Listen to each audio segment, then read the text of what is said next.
ያቀው እንዴ ልጅ ወለደች አልከኝ እኮ አሁን በልጅ ባረከኝ ልጅ ነው እንዴ ዲፈቻ መልክ የሚሰጡት ይሆናል አምኗል ያው ልጆቹ ናቸው ishtageene arbiya longa angry we mangry me hungry me friend hungry me parents hungry ተስፍኔ ከፈለክ እንደ ብሩን ምን ነው ስሙ መጥራት አቆንክ ishtageene arbiya longa የበላይ ልጅ ነኝ የዛሳከና ማርገዙንም ሁሉንም ሼር ያደርጋሉ ሁሉንም ሼር ሰላም እንዴት ናችሁ እንኳን ወደ ገኒ ሚዲያ በሰላም በደስታ መጣችሁልኝ ስለመጣችሁልኝ ደስ ብሎኛል ከመጣችሁ አይቀር ያው የተለመደችዋን ላይክ ሼር ሰብስክራይብ ምትሏን በጣም መጫን እንዳትረሱ ዛሬ ደግሞ በሌላ ቪዲዮ ተከስቻለሁ እናንተን ዘና ፈታ ያረጋሉ ያስተምራሉ ምላቸውን ቪዲዮዎች መረጥ አድርጌ ይዤ መጥቻለሁ ከኔ ጋር ቆዩ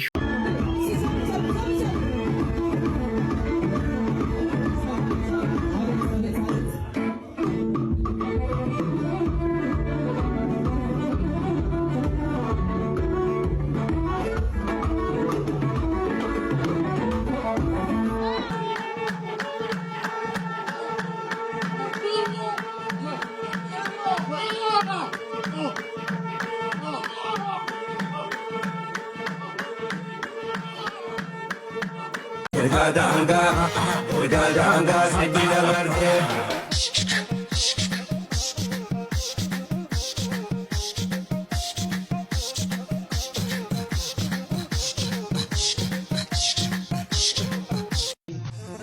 حزني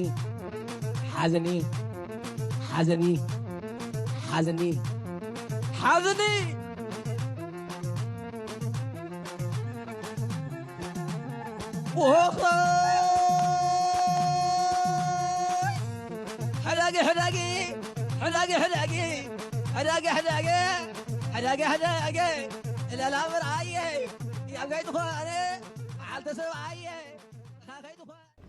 ብላ እንግዲህ እሺ እየበላው እኮ ነው በሐሳቤ እኮ ምን ሆንክ ልጆቼ ናፈቁኝ ኧረ እባክህ ልጆች አሉ እንዴ አዎ እስኪ ደውዬና ላገኛቸው እንግዲህ እሷ ስልክ የላትም የሆነ ሰውዬ ጎረቤት አለ እሺ በሱ ነው የምንደውለው በሱ ደውዪው እንግዲህ ልደውልለት አዎ እሺ አሁን ግን 4 ሰዓት ሆኗል እኮ አዎ 8 ሰዓት ብደውል ራሱ ወዲያው ሰጣታል ጎረቤት ምርጥ ጎረቤት እንዴ ከተኙ በኋላ አዎ ወዲያው እንደደወልኩ ማን ነው ብሎ ሰጣትና እሷንም ልጆቼንም ሰላም ይላለው እንግዲህ ልጆች ብዙ ነው ያሉ አዎ በቅርብ ራሱ ወለደቻሉ ግና ልብስ ገዝቼ ልካለሁ እንዴ በቅርብ ጃላቅም አላልከ ቆየው እኔማ 10 ዓመቴ ነው እና ሌላ ገባች ወይስ እንዴት ነው የወለደች እንዴት ነው ያለው እየጠበቀችኝ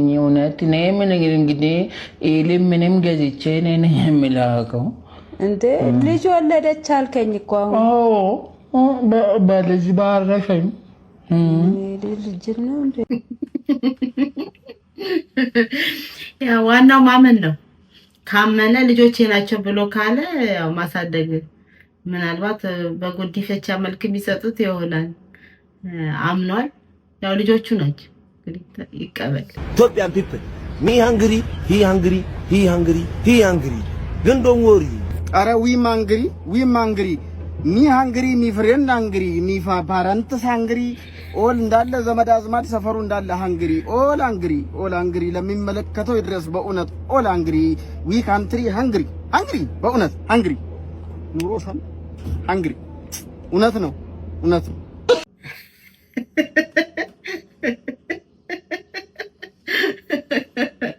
ሚቱ I'm hungry too መስፍኔ ከፈለክ እንደ ብሩን ምን ነው ስሙ መጥራት አቆንክ በፊት በየቪዲዮ ይሄን ስም እንሰማው ነበር አሁን እንኳን ተተዋል ከፍሎካል ማለት ነው በውስጥ ግን ግልጽ ይደረግልን ስላላወቅን እኛ እኮ ያሳሰበን ነው ይሄ ልጅ ከፍሎታል አልከፈለውም ነው ወይስ አዋተን እንክፈል ይያል ነበር በሌላ ቪዲዮ እንግዲህ መልሱን እንደምታሳውቀን እርግጠኛ ነኝ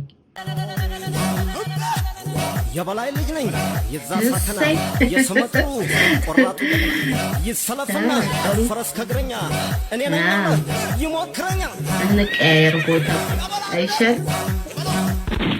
ደስተኛ ነው ደግሞ ማስቲካም ያንካ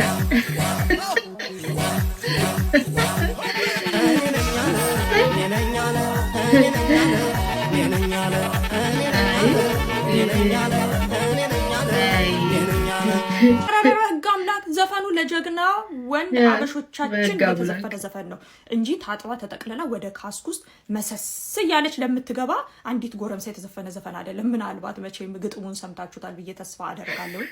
ግን እኔን ግን የምለው ንቀትና ቂም አለባቸው ፀጉር ቤት ያሉ ሰዎች ወደ ካስክ ውስጥ ሲከቱ እንዴት ነው ዳንቴል ጆሮና ግንባርክ ላይ ማይሸፍኑ?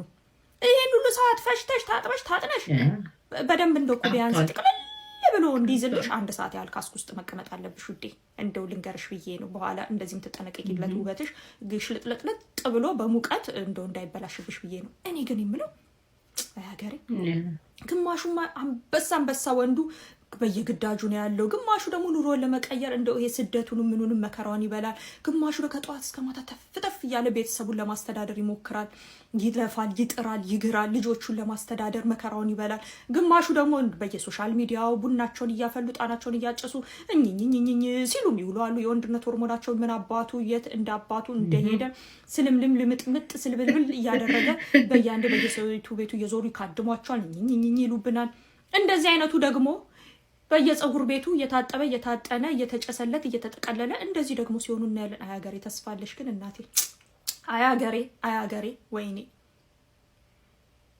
አስባችሁታል? ይሄን የምታገባ ሚስት ጠዋት ተነስተው በመስታወት ሲጣሉ ሻምፖና ኮንዲሽነሯን ቡሩሿን ፎቶዋን ይዞ ፀጉር ቤት ደርሼ መጣው እያለ ይዞ እሱ ቀድሟት ሲሄድ እባክህን መስታወት ልቀቅልኝ እባክህን የፀጉር ቤት ልሂድ ካንተ በፊት እያሉ ሲጣሉ ሲጋፉ ወይ ይብላል። ደግሞ ልትውጣና እንዴ እንደዚህ በላይ መጣህብን ምንድነው? ነው ልታሸተን ነው ልትበላን ነው? እስክሪኑ ላይ እንዲህ በላይ መጣ እኮ ነው። እንደው አይ ወንዶንዱማ ወንዶንዶቹ ግን ቁጥራቸው እየቀነሰብን ነው። እንደ ሀገር ራሱ የሚያሳስብበት ደረጃ ላይ ነው ያለነው። እባካችሁ ፈለጋችሁትን ግን አትቀርጹ አታሳዩ።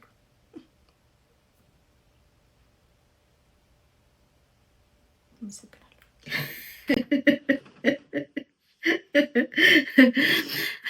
እውነቷን ነው።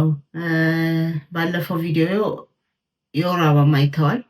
አሁን ፀጉር ቤት መግባታቸው አይገርም። የወር አበባ ካዩ ያው ነው ሼር እናደርጋለን ሁሉንም ማድረግ ስላለብን። ለካስክ መጣላት ፀጉር ቤት ለመሄድ መጣላት የለባቸውም። ካስኩ የመጀመሪያው ሲያገባ የመጀመሪያው ፕላኑ ካስክ መግዛት መሆን አለበት። አሁን ፀጉር ቤት የሚሄድ ከሆነ ችግር የለውም። ከዛ ነው ማርገዙንም ሁሉንም ሼር ያደርጋሉ። ሁሉንም ሼር ማድረግ አለባቸው። ከዛ ወንዱ ማን ይሆን ወይ እሷ ትቀየር ወደ ወንዱ ትቀየር። እሷ ወንድ ትሆን እሱ ሴት ይሁን። እሱ ደግሞ እንትን ሊሆን ነው ያው ነው የዘመኑ ሊሆን ነው። እንግዲህ ለወደፊቱ ደግሞ ምን ሲያደርጉ እንደምናይ ይቀጥላል። እንጠብቃችኋለን። ለዛሬው ይብቃል። እሷ ብዙውን ስላለችው ሌላ ነገር ብዬ ልጁን ዳሜጅ ማድረግ አልፈልግም። ወደ ቀጣይ ቪዲዮ ባለቤት የሆነ ዕቃ ገዛ ብላ ሾፕ ከላከች በኋላ ስትመለስ ያንን ዕቃ ከረሳኸው በሩን ከፍተህ ሳትገባ በፊት ከገዛኸው ዕቃ አንዱን ብድግ አድርገህ እንዲህ አይነት ጸሎት ጸልይ። ሳራን በ80 ዓመት እንድትወልድ የረዳሃት፣ ሙሴን በበትር እንዲሻገር ያደረግ፣ የሞትን ያስነሳ 5 ዓሣ 5 ሺህ አርግተህ የመገብክ አምላክ ሆይ ይሄንን ባለቤቴ ወደምትፈልገው ቀይረው። እኔ ከምቀየር እሱ ቀይር በል። አለሮስ የሚመጣብንን ዛቻ ማስፈራሪያ አንችለውም። መቼ ነው ግዛ ብዬ የምትገዛው? ቆይ መቼ ነው ያልኩን የምትገዛ? እርዳን። ይህን ጸሎት ያ ጭቅጭቅ አንዱ ፓርት ቢሆንም የባልና ሚስት ግን መርሳት የለበትም። እኛም ትንሽ እናበዛዋለን፣ ግን መርሳትም የለበትም። ይሄን ሁሉ ግን ጸሎት ከሚጸልይ ጌታዊ እንዳረሳ እርዳኝ ብሎ ከመጀመሪያ ከቤቱ ቢወጣ አይሻለው?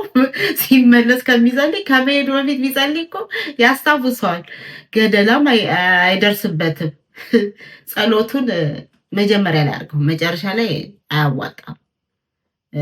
ስንት የተቸገረ እያለ ወደዛ እንደ ጸሎታቸው እንዳይሰማ የምን ማጨናነቅ ነው? ኔትወርክ ታጨናንቃለን።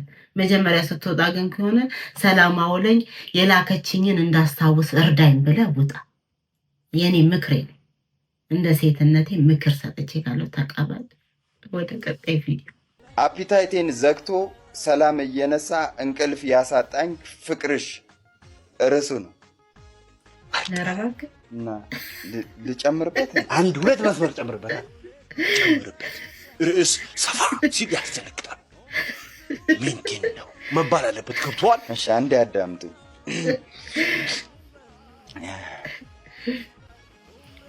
በፍቅሯ እሳት እየተለበለብኩ ሊገለኝ ነው ፍቅሯ አቃጥሎ። ምግብ አያስበላ ውሃ አያስጠጣ እንቅልፍ ካጣሁኝ ሶስተኛው ቀን መጣ።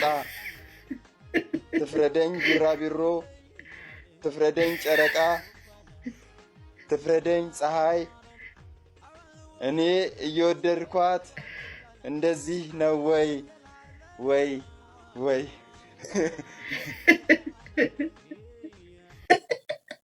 የጨውጨውለታል ደግሞ። አዎ ኦልድ ቪዲዮ ነው ግን ያስቃል። ባለቀለም ህልሞች ማየት የምትፈልጉ ሙሉውን ይዩት፣ ያስቃል። ፍፄም ነፂም በፊት ምን ይመስሉ ነበር? ግን የራብ ማስታወቂያ ነው ይመስል ትሉ ግን ደስ ይላል። ፍፄ ጅል አይመስልም እውነት። ያውን ንቃቱ ሲታይ ከዛ በኋላ ነው እንደ ነካው የሆነ ራብ ነው ይመስሉት ሶስቱም።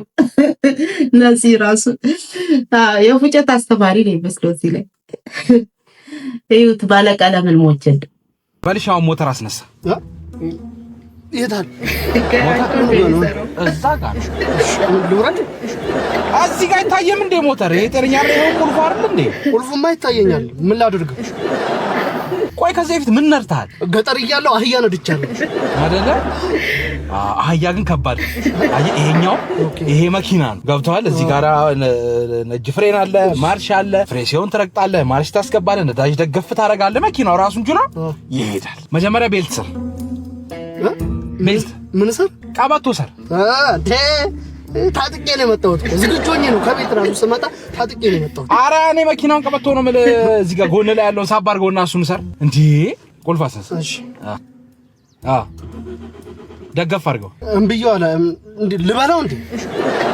አንተማ እንዴ አህያ መሰለህ እንዴ ልበለው የምትለው? ነዳጅ ደገፍ አድርገው ቁልፉን እያስነሳ። የት አለ ነዳጁ? ደገፍ ያኛውን እግርህ ደቀቅ እያደረግ ከዚህ ደገፍ አያው እንዴ አያው ሄደ አንተ አያው ሄደ አህያ አይደለም እኮ ሄደ። አሁን ማለ ፍሬኗን አድርገት። ፍሬኗን መኪና በጣም ነው ደስ የሚለው ግን ስንገዛው ወረድ በቃ ወረድ። አንተ መቼም በቃ አንተ ነው ትላለህ። ወረድ አሁን እዛ ጋር እንጨት ገጫ አይደል? እንጨት ገጫ ማለት ነገ ወጥተህ ሰው ትገጫለህ ማለት ገብቷል? አልገባኝም። በቃ ችግር የለውም። አንተ የሚገባህም አይነት አይመስለኝም። በቃ ውረድ። እንግዲህ እነዚህ ናቸው ማለት ነው። ድረስ ይመጣላቸው። ያ መጀመሪያ ተግባር እንተ መንዳቱ በፊት የሆነ የቃላቱን መጽሐፉን ማንበብ ያለበት ይመስለኛል። ሁለተኛ ደግሞ ቤልት ቀበቶ ሲለው ቤልትና ቀበቶ ይለያያሉ እንዴ? አንድ ናቸው አይደል? ቤልት ሲለው እንትኑን ያየው ቀበቶ ሲለው ነው ያሰረው። አህያ ያው ሰው በኋለበት ነው። አህያ እየመታ አይደለም የሚነዳው። ይሄንንም ደብድቦ ሊያስነሳ ነው። ለነገሩ ለአለማማጆች ግን በጣም ክብር አለኝ። ምክንያቱም ብዙ አይነት ሰው ስለሚገጥሙ ትዕግስት አላቸው ማለት ነው። እኔ እንኳን አልችልም፣ ይከብዳል ትንሽ። በዓለማችን የመጀመሪያዋ የመንግስት ባለስልጣን የሆነችው የኤአይ ወይም አርቲፊሻል ኢንቴሊጀንስ ሚኒስትር አረገዘች። አንድ እንዳይመስላችሁ 83 ልጆች።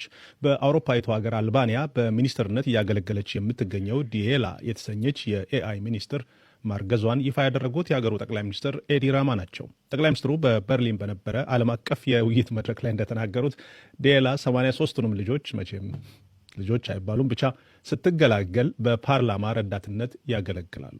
የኤአይ ልጆቹ እንደተወለዱ ወተት የለ ዳይፐር የለ ዳዴ የለ በቀጥታ ወደ ስራ ይገባሉ ተብሏል። በፓርላማ ውስጥ ስብሰባዎች ሲኖሩ ማስታወሻ ይይዛሉ። አባላቱ በረቂቅ ህጎች ላይ እንዴት ያለ ሀሳብ ማቅረብ እንዳለባቸውም ምክር ይሰጣሉ ብለዋል ጠቅላይ ሚኒስትሩ። ለእንዲህ ያለ ስራ እንዲያግዛቸውም ስለ አውሮፓ ህብረት ህጎችና ተያያዥ ጉዳዮች የእናታቸውን ያህል እውቀት ይዘው ነው የሚወለዱት። ሌላ አስገራሚው ነገር ለምሳሌ እነዚህ ልጆች በፓርላማ ረዳት የሆኑለት ፖለቲከኛ በስብሰባ ላይ ባይገኝና እሱን የተመለከተ ልክ ያልሆነ አስተያየት ቢሰጥ ልክ እንደሱ ሆነው ወክለውት ሽንጣቸውን ገትረው ያው ሽንጥ ካላቸው ይከራከሩለታል። የ83ቱ እናት የምትሆነው ዲላ በያዝነው የፈረንጆች ዓመት መጀመሪያ ላይ ይህን ዜና በዚህ መልኩ ማንበብ በጣም እያሳቀኝ ነው። ለማንኛውም ልቀጥል። የ83ቱ እናት የምትሆነው ዲላ በያዝነው የፈረንጆች ዓመት መጀመሪያ ላይ ነበር የመንግስት አገልግሎቶች ላይ ህዝቡን እንድታማክር ወደ ስራ የገባችው። ለጥቆም ባለፈው መስከረም ወር በዲጂታል ሚኒስትርነት ወይም የዲጂታል ሚኒስቴር መስሪያ ቤትን እንድትመራ የአልባኒያ ካቢኔን ተቀላቅላለች። ከስራዎቿ መካከልም የመንግስት የጨረታ ሂደትን በገለልተኝነት መምራት አንዱ ነው። ከሙስና የጸዳ የጨረታ ሂደትን ታሰፍናለች ተብሏል። እንደ ውስጥ አንድ ጥያቄ ልጠይቃችሁ። በምትኖሩበት ሀገር ለጉዳይ የሆነ ቢሮ ብትሄዱና እንዲህ ያለ የኤአይ ሰራተኛ ቢመደብላችሁ እንዴት ጉዳያችሁን የምታስፈጽሙ ይመስላችኋል? ሀሳባችሁን ንገሩ። እንግዲህ አንዷ 83 ከወለደች 83ቶቹ ሲያረግዙ ስንት እንደሚወልዱ እንጃ። እኛ ያው ከአገልግሎት ውጪ መሆናችን ነው። የጨረታ ሙስና ምናምን ያለበት ቦታ ላይ ቢቀመጡ እንኳን ጥሩ ነው። በተለይ አፍሪካ ሀገር ላይ ለአፍሪካ ሀገራት ያው እንግዲህ ህዝቡ ምን እንደሚጠብቅ አላውቅም። ለወደፊቱ ደግሞ እንዴት ይሆን የምንኖረው?